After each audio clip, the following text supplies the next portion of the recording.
Hi అండి, బాగున్నారా? నేను మీ రమానండి. ఈరోజు మనం మటన్ మసాలా కర్రీ గ్రేవీగా వచ్చేలా ఎలా చేసుకోవాలో చూద్దామండి. హోటల్ స్టైల్లో ఉంటుందండి. హోటల్లో ఎలా చేస్తారో అలా వస్తుందండి.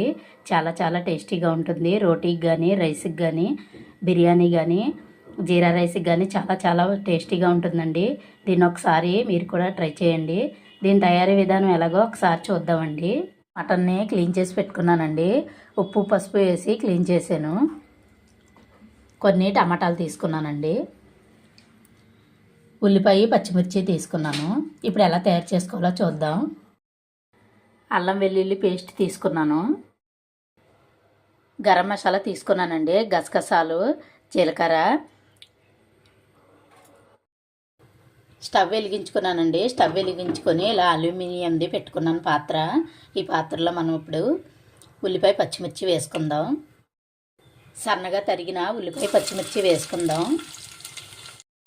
వీటిని ఇప్పుడు వేయించుకుందాం లైట్ అండ్ బ్రౌన్ కలర్ వచ్చే వరకు. ఇలాగా కొంచెం రెడ్గా వచ్చినాయి కదండి. కొంచెం రెడ్డిష్గా వచ్చిన తర్వాత ఇప్పుడు మనం క్లీన్ చేసుకున్న మటన్ వేసుకుందామండి. క్లీన్ చేసుకున్న మటన్ వేసుకొని 2 నిమిషాలు ఉడికించుకుందాం. ఇలా ఉడుకుతుంది కదండి. ఇప్పుడు మనం కొంచెం పెరుగు వేసుకుంటే మెత్తగా ఉడుకుతుందండి. తర్వాత అల్లం వెల్లుల్లి పేస్ట్ వేసుకుందాం. మెత్తగా ఉడుకుతుందండి. ఒక 5 నిమిషాలు మూత పెట్టి ఉడికించుకుందాం. ఇప్పుడు ఒకసారి మూత తీసి చూద్దామండి. ఇప్పుడు మనం గరం మసాలా పేస్ట్ని వేసుకుందాం. ఒకసారి ఇలా కలుపుకుందాం. ఒకసారి మూత పెట్టి 1 నిమిషం తర్వాత చూద్దామండి. మసాలా అంతా పచ్చివాసన పోయే వరకు 1 నిమిషం వేయించుకుంటే సరిపోతుంది. ఒకసారి మూత తీసి చూద్దామండి. ఇప్పుడు టమాటా వేసుకుందామండి. ఒక టమాటా కోసుకున్నాను నేను.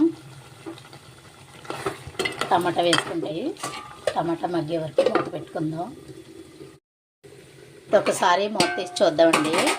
టమాటాలు మగ్గిపోయినాయి. ఇప్పుడు కారం వేసుకుందామండి. స్పూను, మటన్ కదా ఎక్కువే పడుతుంది కారం. ఇలా కలిసేటట్టు కారం అంతా మటన్ పట్టేటట్టు కలుపుకోవాలండి. ఇప్పుడు రుచికి సరిపడా సాల్ట్ వేసుకుందామండి. ఇప్పుడు కొంచెం వాటర్ పోసుకుందాం. 1 గ్లాస్ వాటర్ అయితే సరిపోతుందండి. మనం ఇందాక మటన్ని ఉడికించుకున్నాం కదా, తొందరగానే ఉడికిపోతుందండి. సగం ఉడికిపోయింది. ఇందాకే సగం వరకు ఉడికిపోయిందండి. ఇప్పుడు మిగతాది ఉడుకుతుంది. మీరు కావాలంటే కొంచెం వాటర్ ఎక్కువ పోసుకొని కొంచెం సేపు ఉడికించుకుంటే దగ్గరగా గ్రేవీగా వస్తుందండి. 2 నిమిషాల తర్వాత చూద్దాం. ఇప్పుడు ఒకసారి మూత తీసి చూద్దామండి. గ్రేవీ కాస్త చిక్కబడిందండి. ఇప్పుడు మనం కట్ చేసుకున్న కొత్తిమీర వేసుకుందామండి. కొంచెం కొత్తిమీర ఎక్కువే పడుతుందండి. కొత్తిమీర ఎక్కువ వేసుకుంటే టేస్ట్ బాగుంటుంది. గ్రేవీ చిక్కబడుతుంది. మూత పెట్టి ఒక 2 నిమిషాల తర్వాత చూద్దాం. ఇప్పుడు ఒకసారి మూత తీసి చూద్దామండి. గ్రేవీ చిక్కబడిందండి. ఇప్పుడు కొంచెం 1 స్పూను గరం మసాలా వేసుకుందాం. అంతేనండి, రెడీ అయిపోయింది. Hotel style mutton masala curry ready అయిపోయిందండి. ఇంకా చిక్కగా కావాలంటే ఒక 2 నిమిషాలు ఉడికించుకుంటే ఇంకా చిక్కబడుతుందండి. అంతేనండి, రెడీ అయిపోయింది. డిష్ అవుట్ చేసుకుందాం.